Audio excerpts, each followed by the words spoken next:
পথে আমরা ততদিন নামতেই থাকবো যতদিন না আমরা বিচার পাবো।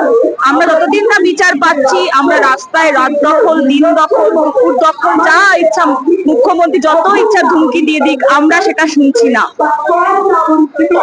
এতদিন পর তবুও একটা সুরা হচ্ছে না, একটা বিচার পাচ্ছে না, দিক নির্ণয় হচ্ছে না। এটা লজ্জাজনক। স্টেট, উনি হেলথ মিনিস্টার, উনি মুখ্যমন্ত্রী, উনি আমাদেরকে বিচার দেওয়ার বদলে উনি বলছেন ওনার বিচার চাই। আপনি কার থেকে বিচার চাইছেন? আপনি পাওয়ারে বসে আছেন, আপনি কার থেকে বিচার চাইছেন? আপনি চাইলেই অনেক কিছু করতে পারেন, কিন্তু আপনি করছেন না। আপনি উল্টে কপিল সিব্বলকে হায়ার করছেন যাতে আপনাকে ডিফেন্ড করা যায় সুপ্রিম কোর্টে। এই জায়গায় আমার প্রশ্ন, উনি যখন রাস্তায় নামছে সুপ্রিম কোর্টে এক জাত মানে সব থেকে বেশি পয়সা দিয়ে লয়ার রাখছে, উনি কি চাইছেন? উনি নিজের পিঠ বাঁচাতে চাইছেন, উনি নিজের ইমেজ বাঁচাতে চাইছেন, উনি চাইছেন যাতে ওনার লোকগুলো যাদেরকে উনি প্রোটেক্ট করছেন, যাদেরকে প্রোটেক্ট করছেন তারা যাতে ধরা না পড়ে যায়। কারণ তাহলে আবার একটা বিষয় উঠে আসবে যেখানে ওনার উপরে আমরা আবার আঙুল তুলতে পারবো। উনি নিজের ইমেজ ছাড়া আর কিচ্ছু ভাবছেন না। একদম মনে পড়ছে আবারও কালীগঞ্জের একটা নাবালিকাকে, এই যে বিষয়টা সমাজে ব্যাধি বারে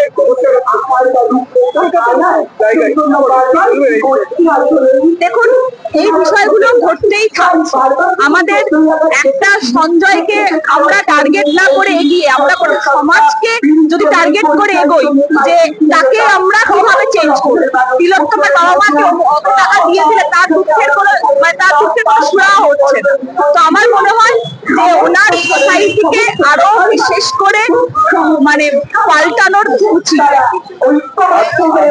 একের পর এক ভিডিও ভাইরাল হচ্ছে, অডিও ভাইরাল হচ্ছে, মা বলতে যে আমাকে ভুল বোঝানো হয়েছে, সমস্ত ব্যাপারটাকে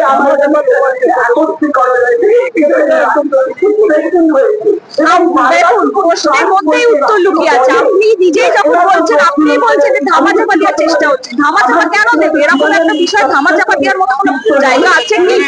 এটা ব্ল্যাক অ্যান্ড হোয়াইট একটা মানে কি বলবো, একটা মানে ক্রাইম যেটা বলে না, ব্ল্যাক অ্যান্ড হোয়াইট ক্রাইম। তো এটা এই ক্রাইমটাকে কেন উনি প্রোটেক্ট করার চেষ্টা করছেন? উনি কেন ঠিক করে বলছেন যে জবাব চাই দাও? কার থেকে জবাব চাইছেন? অবশ্যই উনি ভয় পাচ্ছেন বলেই উনি নিজের পিঠ বাঁচানোর জন্য এই কাজগুলো করে বেড়াচ্ছেন, এবং উনি যত ভয় পাচ্ছেন তত মানুষকে শাসাচ্ছেন যাতে তোমরা একটু না করো, তত মানুষের ওপর উনি আক্রমণ করছেন।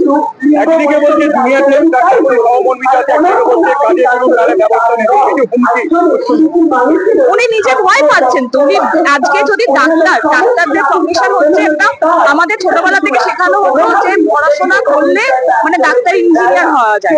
সেখানে একটা ডাক্তার এত পড়াশোনা করে এত কিছু করার পরেও তার সাথে এরকম নৃশংস ঘটনা ঘটতে পারে। তার লজ্জা করছে না?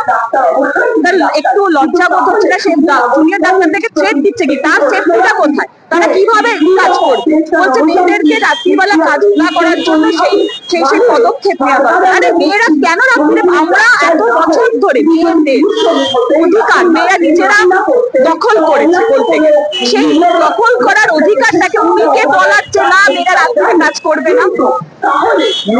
এই রাজ্যে মেয়েদের অনেক সুরক্ষা আছে, আমরা আমরাই একমাত্র রাজ্য মেয়েদের সুরক্ষিত করতে পারি। এই তাহলে এই অবস্থা রাজ্যে উনি যদি সফল করতে পারতেন তাহলে নিশ্চয়ই আজকে এই দিনটা দেখতে হতো না। তাহলে নিশ্চয়ই আজকে আমরা গলা ফাটিয়ে চিৎকার করে বলতাম না বিপদ চাচ্ছি। ব্যাপারটা কি রাজনীতিকরণ করা হচ্ছে না? অবশ্যই করা হচ্ছে, বারবার করা হচ্ছে, পলিটিসাইজ করা হচ্ছে। তৃণমূল করছে, বিজেপি করছে। বিজেপি যাচ্ছে আজকে উন্নয়ন হচ্ছে, হাতরাজ করছে। সেই বিজেপি এসে কি করে বলতে পারছে জীবন জাস্টিস? সেই বিজেপি কোনো অংশে কোনোভাবেই কম নয়। সেও একটা ধর্ষক দল এবং তারা ধর্ষককে প্রোটেক্ট করে। বিভূষণ সিংকে তারা মালা পরায়। দেখা যাচ্ছে যে আদৌ বিচার পাবে কিনা সেটা সন্দেহ, এবং সুপ্রিম কোর্টে বিচার হচ্ছে সেই দিকেই সুপ্রিম কোর্ট বিচার দিক না দিক, আমরা আমাদের বিচার যতক্ষণ না পাচ্ছি আমরা রাস্তা ছাড়বো।